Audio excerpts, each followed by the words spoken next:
Bonjour à tous et bienvenue sur la chaîne. On se retrouve aujourd'hui pour déballer un nouveau steelbook, celui de Mission Impossible Dead Reckoning partie 1. Il existe deux exemplaires, donc celui qu'on va découvrir aujourd'hui et un deuxième tout rouge complètement différent et qui ne m'a pas séduit sur le site. Donc après on va voir si celui-ci me convient toujours en réel, puisque des fois entre les images et la réalité, bon, c'est pas toujours pareil. J'ai du mal à parler, dis donc. On va enlever le blister, c'est parti. Si ça veut bien sûr. Bon, on va remettre un petit coup de couteau. Voilà. Et voilà, on va le mettre sur le côté. On enlève la petite carte. Oula, c'était dur à venir. Du coup, vous avez déjà vu le visuel arrière, c'est pas grave. Donc voilà, la petite carte, on la met sur le côté. Et on est parti. Alors, j'arrive pas, si on est dans le bon sens. Il y allait encore d'avoir une continuité. J'ai triché, j'ai vu le reste. Mais cette fois-ci on n'a pas d'effet sur le titre, donc c'est pas grave. On a le visuel avant qui est ma foi plutôt sympa. C'est une scène reprise directement du film avec le titre qui est inscrit dans ce sens-là.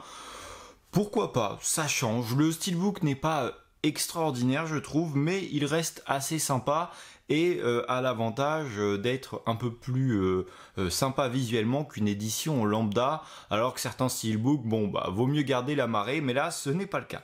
On a le titre qui d'ailleurs va venir gâcher la possibilité d'une continuité comme je l'ai dit juste avant. On regarde le visuel arrière qui est une autre scène tirée directement du film. L'image est plutôt sympa et on peut voir que, hop, si je te le fais passer sur l'avant, on a une continuité avec l'image. Je ne sais pas si ça va en dessous aussi. Si, également. Donc l'image, non. Ok, j'ai compris. L'image avant a une continuité vers le bas et l'image arrière a la continuité vers le haut. On va donc maintenant ouvrir le steelbook. Juste avant, je te montre que pareil, il est habillé même jusque sur la partie avant. On va ouvrir celui-ci en grand. Et la chose qui est frappante, c'est la différence de couleur entre les deux faces, la tranche au milieu qui vient faire un contraste énorme, ce qui est dommage hein, parce que là avec la scène, tu vois, avec le wagon, ça aurait pu faire une continuité sur l'avant, surtout qu'ils se sont embêtés à continuer en haut, et tu vois comme on le disait juste avant, la face avant continue en bas. Donc petite déception à ce niveau-là, on a choisi de bonnes images de chaque côté, mais on a fait deux travails différents, ça reste quand même largement sympa. On va ouvrir, alors cette fois-ci, les disques ne sont pas sérigraphiés à la couleur du film, aux images du film plutôt, tu vois, c'est juste noir et bleu pour les Blu-ray. Honnêtement, bon, ça me dérange pas, je préfère qu'il soit comme ça plutôt que très brillant, comme s'il venait juste de te mettre le disque comme ça. Et à l'intérieur, on va retrouver... Ah, c'est assez sympa. On a les personnages principaux qui sont tous regroupés derrière les CD. C'est original, c'est pas une image du film, on a juste pris les têtes de chacun. Et ben écoute... C'est plutôt sympa, ça change, honnêtement j'aime bien. Dis-moi ce que t'en penses en commentaire.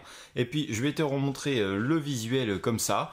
Comme je le disais, le steelbook n'est pas extraordinaire, mais ça vaut le coup d'avoir le steelbook plutôt que la marée si on aime ça, bien sûr.